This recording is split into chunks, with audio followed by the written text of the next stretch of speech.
El día de ayer comenzamos con este escrito de Elena White tan emotivo y que deberíamos de meditar en él porque realmente nos enseña, nos muestra cómo Cristo pasó a través de ese dolor que muchas veces nosotros sentimos, del rechazo, de la incomprensión que tenemos a veces de nuestros propios familiares, y que nos muestra y nos enseña que nuestro Salvador se compadece de nosotros porque Él lo vivió en carne propia todo esto. El día de hoy vamos a continuar en esa misma línea y el título es Experimentado en quebranto. El Señor sabe realmente lo que es estar en esta humanidad, lo que es estar tentado en todas las cosas. Bienvenidos.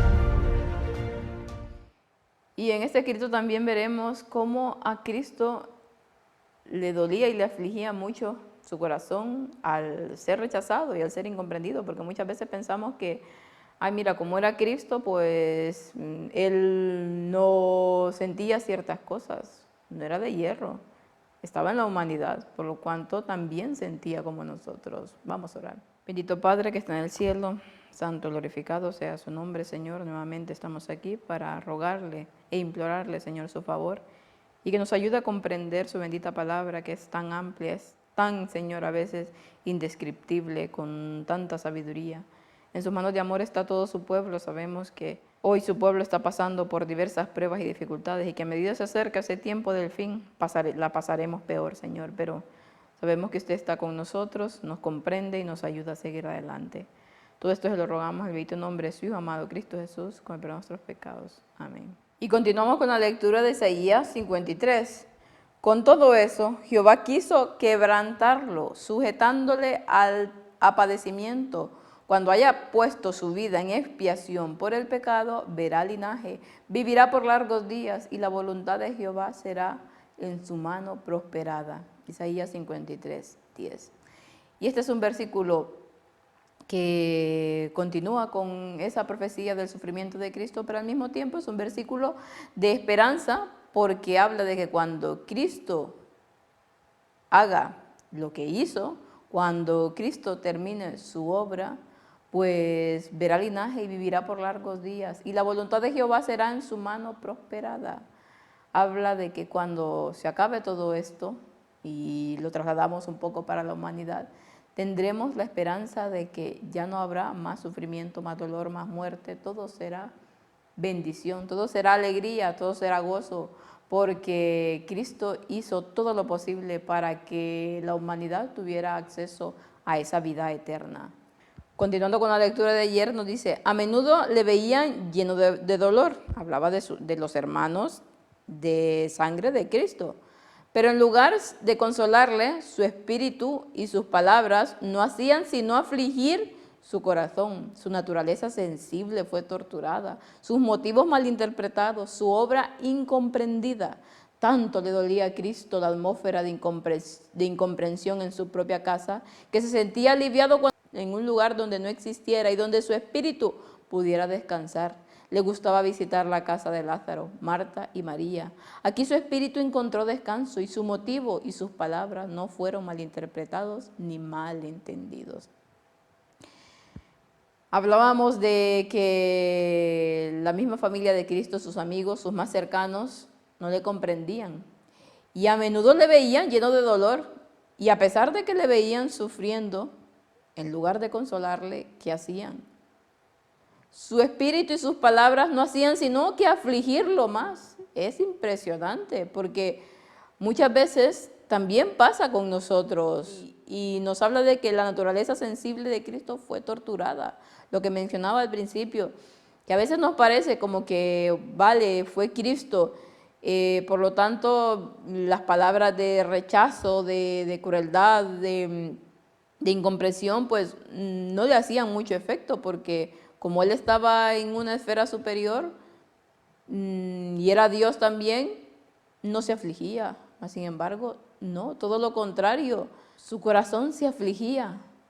Vivía torturado porque en lugar de encontrar palabras de alivio, en lugar de encontrar comprensión, cuando él estaba totalmente abatido, cuando lo veían con dolor, cuando le veían afligido, ¿qué hacían? Pues torturarle más. Qué triste, ¿no? Tanto le dolía, dice, la atmósfera de incomprensión en su propia casa, que ¿qué hacía? ¿Qué buscaba? Pues alivio donde realmente le pudieran apreciar, donde realmente le pudieran comprender. ¿Y eso dónde era? En casa de Lázaro, Marta y María, sus amigos, sus grandes amigos, en los cuales encontraba descanso. Por eso le gustaba ir a Betania, a esa casa, porque allí sus motivos, sus palabras no eran ni mal interpretados ni incomprendidos. Realmente le amaban de todo corazón y creían en él de todo corazón.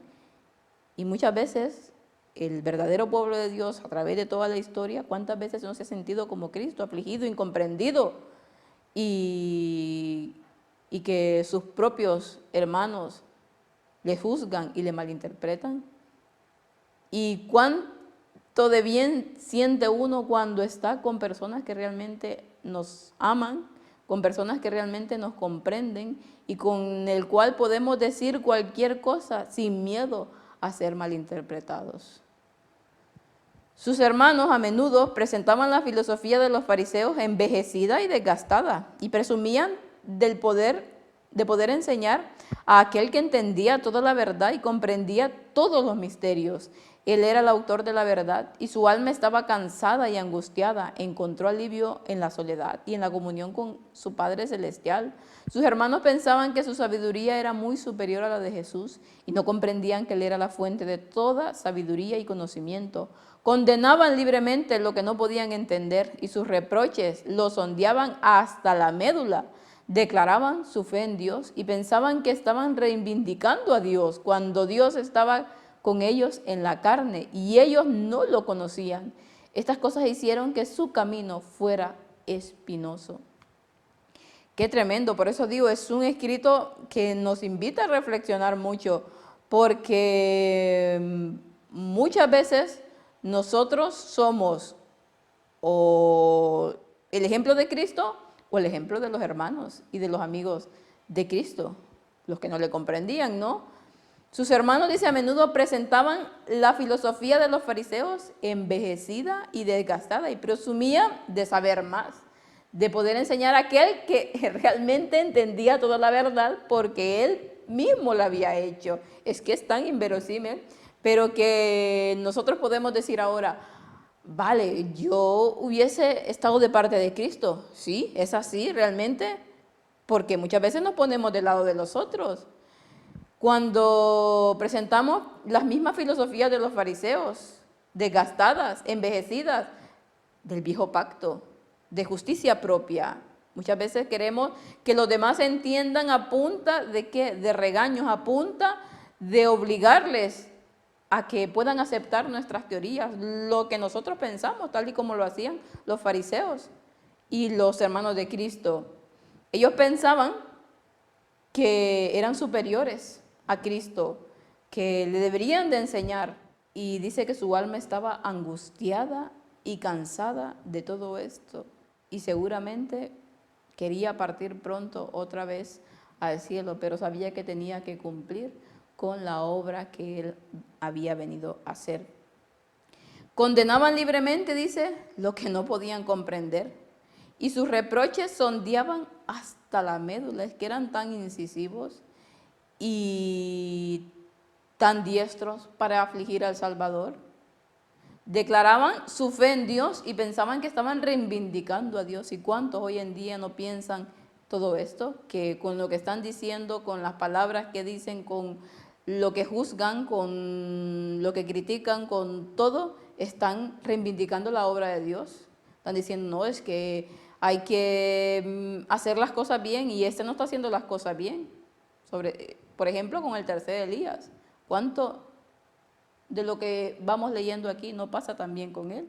Claramente que lo que pasó Cristo es totalmente superior a lo que pueden pasar los representantes de Cristo, pero que por la misma senda donde pasó Cristo, por ahí tiene que pasar todo aquel que es pueblo de Dios y sobre todo aquellos que el Señor ha comisionado para llevar la obra de Dios adelante. Y dice que totalmente pensaban que estaban de parte de Dios cuando realmente estaban totalmente obviando que el mismo Dios estaba en carne y ellos no le podían conocer porque sus ideas estaban siendo totalmente desgastadas y envejecidas como la filosofía de los fariseos, porque sus prejuicios no le dejaban ver al Salvador, al autor de la verdad, al que les quería mostrar la verdadera belleza de la verdad, porque ellos totalmente la estaban poniendo en el marco que no deberían. Y estas cosas, dice, hicieron que el camino de Cristo fuera totalmente espinoso. En lugar de hacer su camino más fácil, se lo hicieron completamente más difícil. Y todos los del pueblo de Dios, todos aquellos que han emprendido una obra para Dios, les pasa lo mismo. A Elena White le pasó y muchas veces lo decía también de esta manera. Satanás en el cielo, dice, había odiado a Cristo por su posición en los tribunales de Dios. Lo odió aún más cuando él mismo fue destronado. Odiaba a quien se había comprometido a redimir a la raza de los pecadores. Desde el pesebre hasta la cruz lo siguió, esforzándose constantemente por obtener el dominio sobre él. Llenó los corazones de los sacerdotes y de los gobernantes de odio hacia él, hasta que finalmente el Salvador estuvo en la sala de juicio de Pilato, en manos de la turba sin ley, cuyos corazones estaban llenos de violencia, que solo Satanás puede inspirar. Sus agentes, disfrazados con las ropas de los sacerdotes y gobernantes, se unieron a los más bajos y degradados en un esfuerzo por tomar la vida del Hijo de Dios. ¿Cómo podían los seres que él había creado, los seres que él amaba tanto, que dejó su gloria celestial para venir a esta tierra en su nombre, hundirse hasta tales profundidades de maldad que personificaron a Satanás en la lucha contra él? Qué tremendo lo que dice aquí, porque sabemos que el enemigo de Dios fue uno de los primeros en herir el corazón de Cristo, claramente, porque fue el primero en rebelarse. Y seguramente que Dios no brincaba de alegría de esto. Lógicamente que le dolió muchísimo en su corazón que Satanás, creación suya, que lo amaba con tanto amor, se rebelara e hiciera todo lo que hizo. Y que ese mismo odio que inició allá arriba en el cielo, lo trasladara a esta tierra, y que la humanidad que había creado con tanto amor y con tanta dedicación cayera en garras de Satanás. Y que cuando él vino a morir por esta raza humana caída, por esta raza humana que no merecía absolutamente nada, resulta que al final muchos llegaron a condenarle. Aquellos por los cuales él estaba muriendo de una manera impresionante, se dejaron seducir por Satanás y estaban en esa turba que lo condenó a muerte. Y por eso nos dice aquí, ¿cómo podían los seres humanos que él había creado, los seres que él había amado tanto, que dejó su hogar celestial para venir a esta tierra, para salvarles, hundirse en las profundidades que personificaron al mismo Satanás en su lucha contra él? No me imagino realmente lo que Cristo llegó a sentir en ese momento, pero tuvo que su alma estar totalmente torturada por el dolor de ver que aquellos que tanto amaban estaban en contra de él. Párate ante la cruz y aprende de ella el costo de la redención. Con el corazón quebrantado, el santo sufridor mira a Dios y clama, Dios mío, ¿por qué me has abandonado? Su corazón quebraba al pensar en la aflicción que sobrevendría a los actores, al sentir su ingratitud, al sentir el peso del pecado que él mismo debía cargar por ellos. Ningún corazón, salvo el suyo, podía acercarse a tal carga de pecado. En medio de su agonía salió del corazón y de los labios la maravillosa oración, Padre, perdónalos, porque no saben lo que hacen. Y luego de presenciar todo esto, luego de ver cómo esa turba, cómo esos por los cuales él había venido a morir decían, crucifícale, crucifícale, le insultaban, se burlaban, Su corazón, dice, se quebraba al pensar en la aflicción que sobrevendría sobre ellos, al mirar los sufrimientos que tendrían por esa maldición que se estaban acarreando a ellos mismos. Él no se estaba mirando a sí mismo, estaba mirando a sus hijos, cómo sufrirían por lo que estaban haciendo. Y aún dentro de todo esto, ¿qué fue lo que exclamaron sus labios? Padre, perdónalos porque no saben lo que hacen. Aún ahí el Señor tuvo compasión de su pueblo y le dijo al Señor que los perdonara, porque realmente no sabían que estaban crucificando al Hijo de Dios. Es duro, es fuerte y que nos debe de invitar a reflexionar qué estamos haciendo nosotros. ¿De parte de quién hubiésemos estado allí en ese momento? ¿De parte de los ínfimos y pocos que realmente le creían, que incluso sus discípulos que anduvieron tanto tiempo con él, le dejaron abandonado? ¿O de parte de esta turba?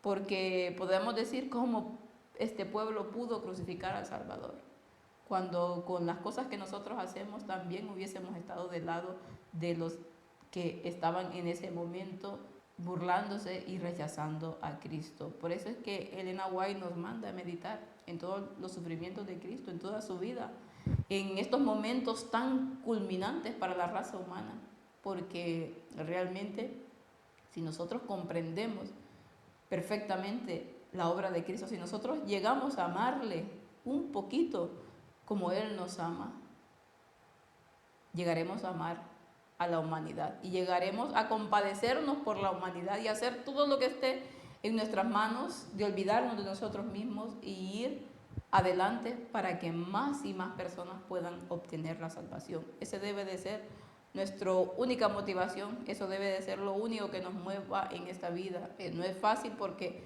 como siempre lo digo, la humanidad pesa muchísimo en nosotros y los 6.000 años de pecado aún pesan más, pero no es imposible. Que el Señor nos ayude a poder continuar en este camino y a ponernos de parte de los que están tratando de ayudarle a aquellos que están llevando la carga y no ser piedra de tropiezo para ellos. Que el Señor los pueda bendecir y que puedan pasar un feliz resto del día.